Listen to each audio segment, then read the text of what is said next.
All right, what's up, guys? Welcome back to another episode of the Living the Dream podcast. Today on the show, we're going through Proverbs chapter 5, verses 18 through 20. So let's get it.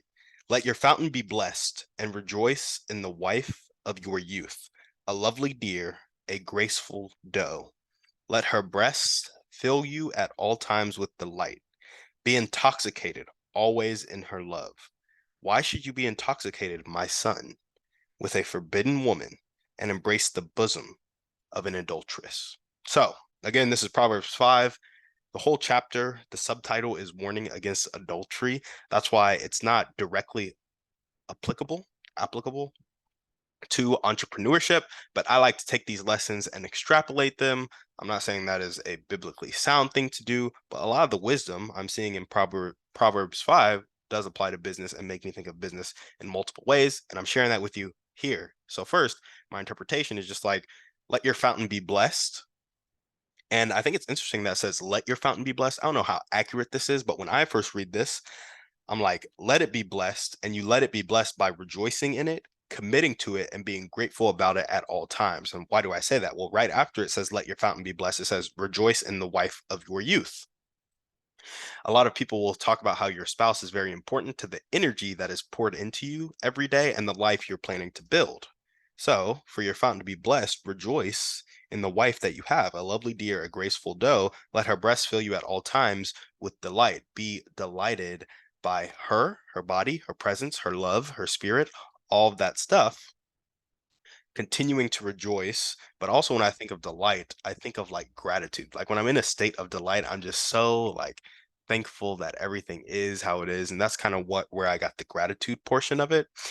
And then committing to it was let it fill you with delight at all times.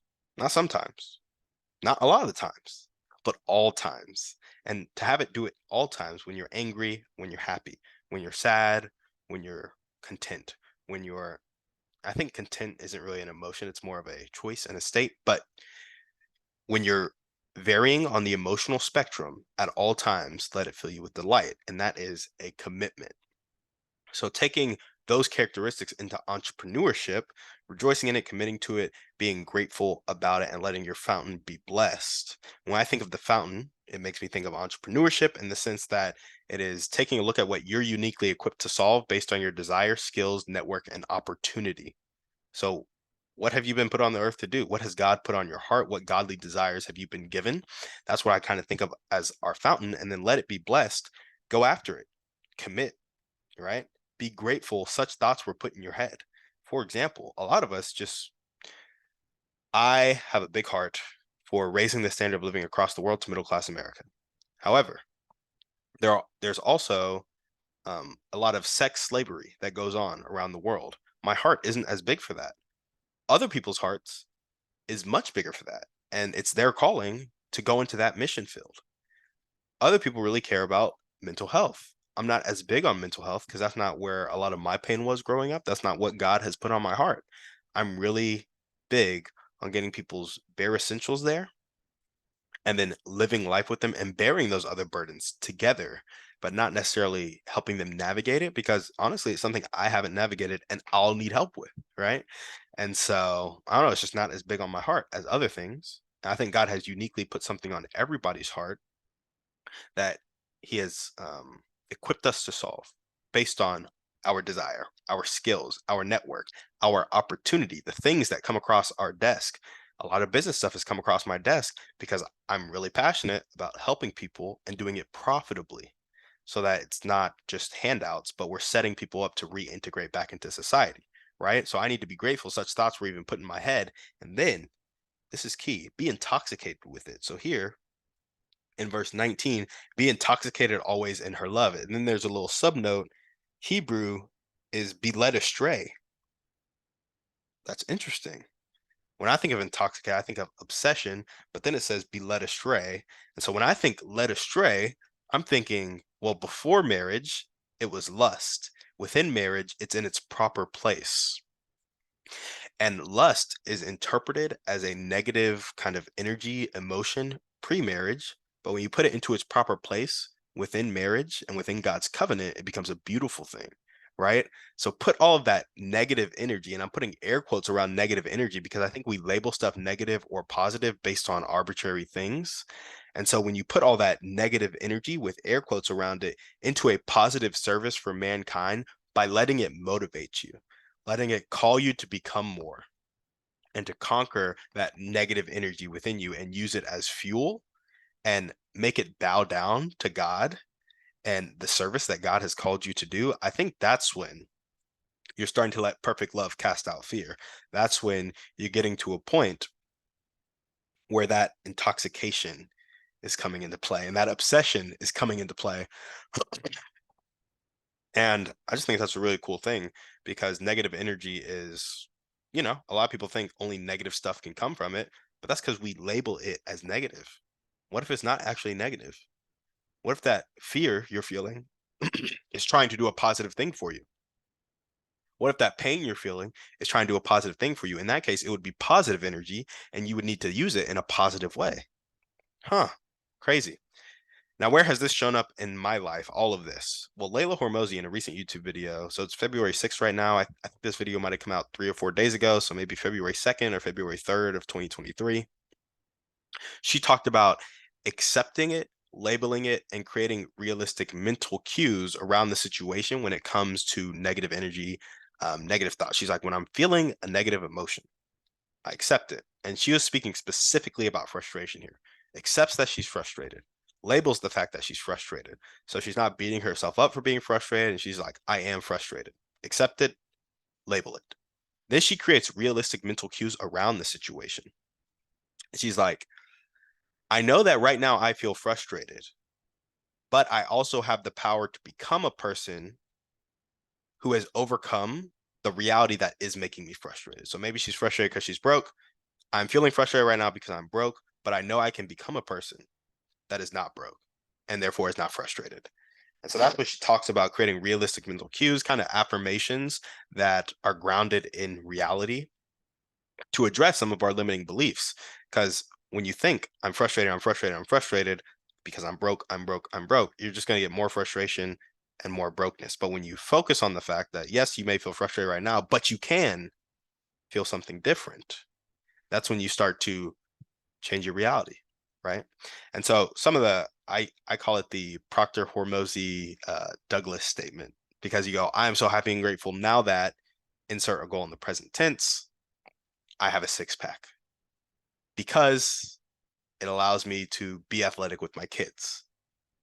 That's like the Douglas part. I like adding the Y in there. The Bob Proctor is the I am so happy and grateful, insert goal in the present tense. And then you have the Hormozi part.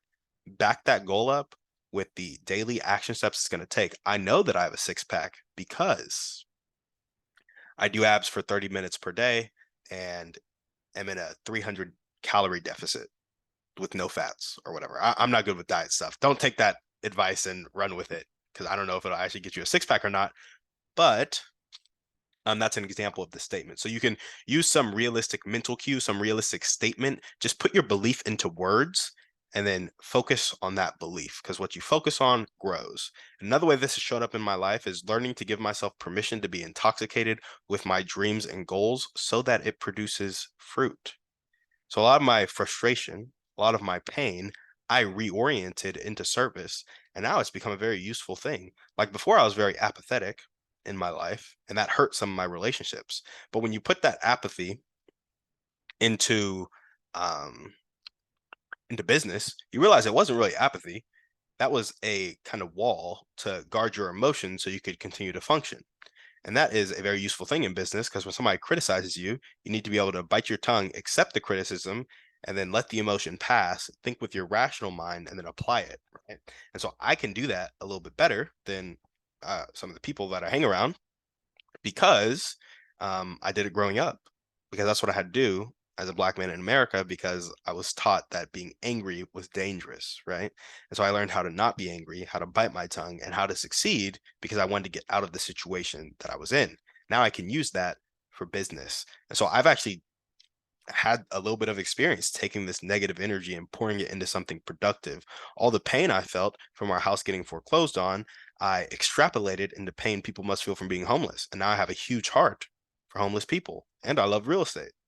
Crazy. And so, where do I want this to show up in my life? I want to be filled with delight by the same old, same old. I often find myself getting caught up in shiny object syndrome or needing my dopamine receptors to be hit, right? But here it says, be intoxicated always in her love. Let her breast fill you at all times with delight. It's the same breast. It's the same love. And you need to continue to be intoxicated with it, continue to delight in it. And it's the same old every day that you need to delight in. 90 to 95% of life is routine. And if you don't learn how to be present and delight in the routine of stuff, you're going to miss a lot of life and you're not going to be happy in a lot of life. So that's where I want this to show up in my life. And how can you guys apply this to your life? Well, you can literally take these verses and apply them in the sense that you can rejoice in the wife of your youth. They apply there. Proverbs 5 is definitely about adultery. That is more accurate than the kind of entrepreneurial interpretation that I just went through. But you can do that by treating your partner with love and delight and commitment, right? And also, you can do the negative energy transmutation that I talked about, that intoxication, which is like taking that negative energy, that being led astray, and putting it in the context that is correct for it, commit it to service, commit it to God's call for your life, and then commit to being delighted in what was once new but has become regular. So there are these things that we do, you close your first real estate deal, you get married for the first time, you have your first kid, and it's new, it's exciting, and then it gets old.